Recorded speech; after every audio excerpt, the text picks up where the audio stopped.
Assalamualaikum warahmatullahi wabarakatuh. Magayaw, mayang adlaw kaninyong tanan. Magandang gabi sa inyong lahat. Unahin ko po muna ang aking mga pagpapasalamat. Una po, ang pagpapasalamat ko sa ating mga kababayan dito po sa Buskalan sa inyong pagtanggap sa amin dito. Pasensya na hindi kami nagpasabi na darating kami pero ayaw namin na makaabala sa inyo at nagpapasalamat pa rin kami sa programa na inihanda ninyo para mag-welcome sa amin dito. Kasama ko po ang mga empleyado ng Office of the Vice President. Ang susunod ko po ay pagpapasalamat pa rin. Galing po sa akin. Nagpapasalamat po ako sa kampanya ninyo, sa tulong ninyo, sa suporta ninyo at sa boto ninyo para sa akin noong halalan ng taong 2022. Maraming salamat po sa inyong lahat. Ang pangatlong pagpapasalamat ko ay personal pa rin sa akin. Nagpapasalamat ako sa inyong suporta sa aking opisina ang tanggapan ng pangalawang Pangulo ng Pilipinas. Maraming salamat po. At ang huling pagpapasalamat ay mula po sa aming pamilya, ang pamilya Duterte, na kahit galing po kaming Mindanao, ay sinuportahan ninyo kami dito sa Northern Luzon, lalong-lalo na sa 6 na taon na administrasyon ni Pangulong Rodrigo Duterte. Maraming salamat po.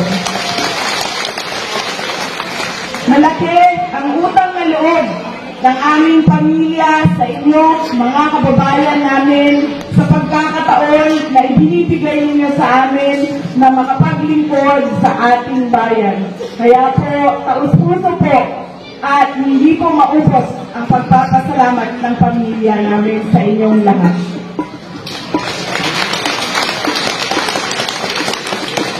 Noong nakaraang linggo ay nabigyan po kami ng pagkakataon dahil kami ay nakatanggap ng imbitasyon na bumisita sa mga malalayong lugar doon sa Bicol Region o Region 5. Ngayon namang linggo na ito ay nagpapasalamat kami sa Diyos dahil nabigyan kami ng pagkakataon na bumisita dito sa inyo sa Buskalan, Kalinga.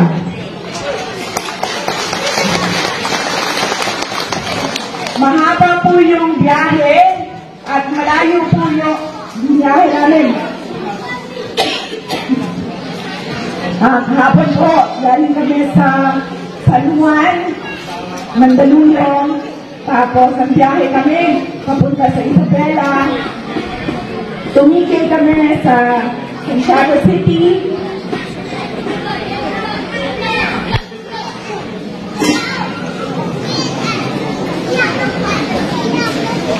Tumigil kami sa Santiago City, Isabela, at binisita namin yung mga kaibigan namin doon na sa Isabela na tumutulong at kaibigan ng pamilya namin at kaibigan ng opisina ng Vice President. Pagkata, pitong oras po yung biyahe namin mula Mandaluyong papuntang Santiago City.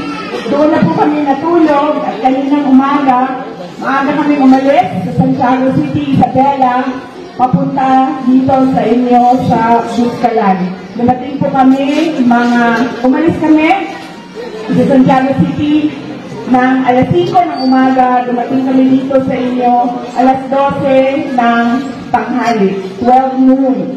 At sobrang masaya ako dahil napakabait at tinanggap kami ng mga tiga-Buskalan.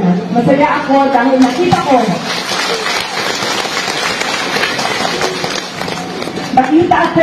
yung resiliency ng inyong lugar dito sa Buskalan. At nakikita ko yung pagkakaisa at pagtutulungan ninyo para sa inyong komunidad, lalo-lalo na sa mga bisita na gustong makita ang inyong lugar at makilala si Apo Wangud.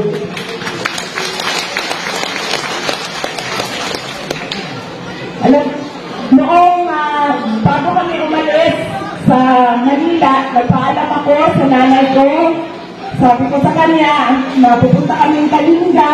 Tinanong niya ako, bakit ka pupunta doon? Sabi ko, mag-ano lang ako i-introduce ko lang yung sarili ko kaya Apo Wangud at sa komunidad doon.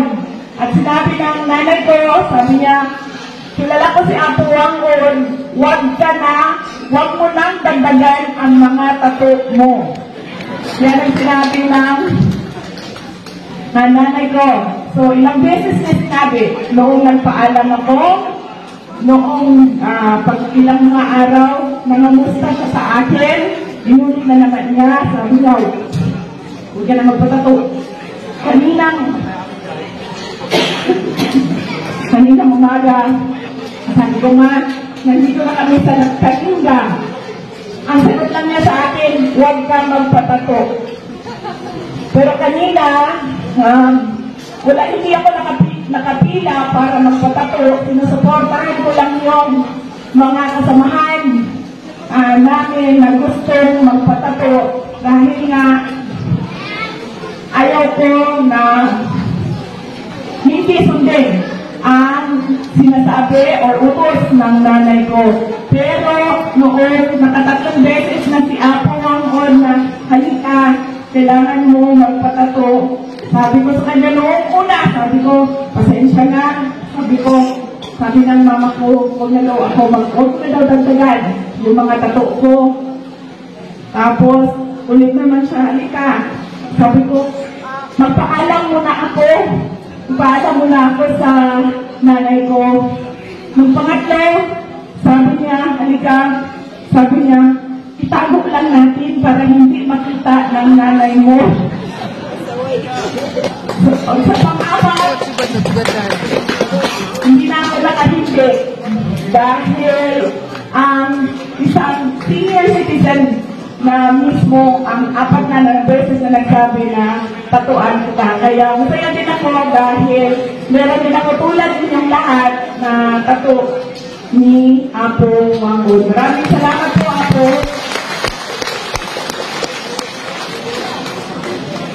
At ang huling mensahe ko para sa inyong lahat ay mensahe ng edukasyon. Lahat po ng mga tiga dito sa Puskalan, gusto kong maintindihan ninyo na napakahalaga ng edukasyon sa buhay ng mga anak ninyo. Kami po doon sa Davao City.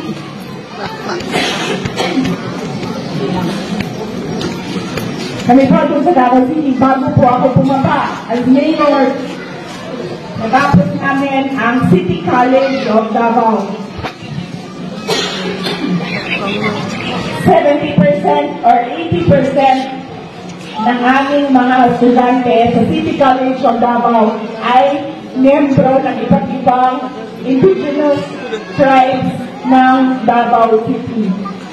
Kaya masaya kami dahil nabibigyan ng opportunity yung mga IPs na makapagtapos ng college sa loob ng City College of Davao City na pagmamayari ng local government unit ng Davao City. Sinigurado ko na bago ako bumaba doon sa pagka-mayor ng Davao City ay natapos namin ang college, ang paaralan para masiguro yung kinakatasan ng aming mga Davaoeños na miyembro ng IP.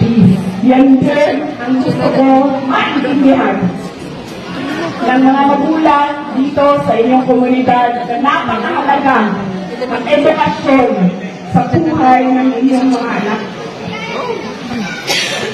Dahil ito ang magpapabago ng buhay nila.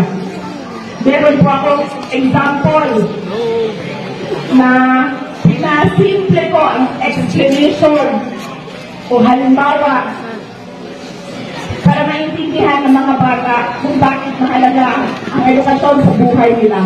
Kunwari ay, itong kasama natin ngayong hapon na ito ay graduation natin lahat. Ito po ang ating mga honors, valedictorian, salutatorian, ang ating third honors. Lahat po tayo gagraduate ng nursing.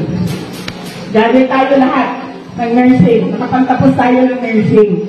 Meron tayong isang classmate na galing sa may kaya na pamilya. Yung kanilang pamilya, may hardware, may pharmacy, may grocery, may piggery, walang problema ang pera. Pasok lang ng pasok sa negosyo ang pera. Ang anak nila, walang problema. Bayad ang tuition, may kinakain araw-araw, meron siyang mga gamit sa paaralan na kailangan niya. Meron tayong isang classmate galing sa pamilya na naghihirap. Ang kanyang tuition, inuutang ng mga magulang niya para mabayaran.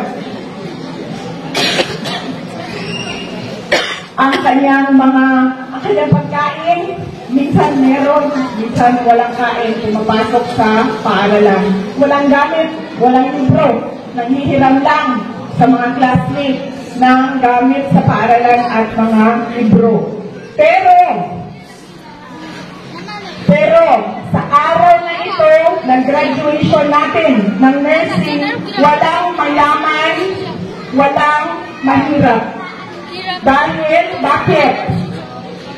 Dahil pareho tayong lahat dito nakapagtapos ng nursing. Ibig sabihin, kung yung nakapagtapos na galing sa mahirap na pamilya, ay pareho na ang oportunidad niya na makapagtrabaho bilang nurse sa isang graduate na galing sa mahirap na pamilya.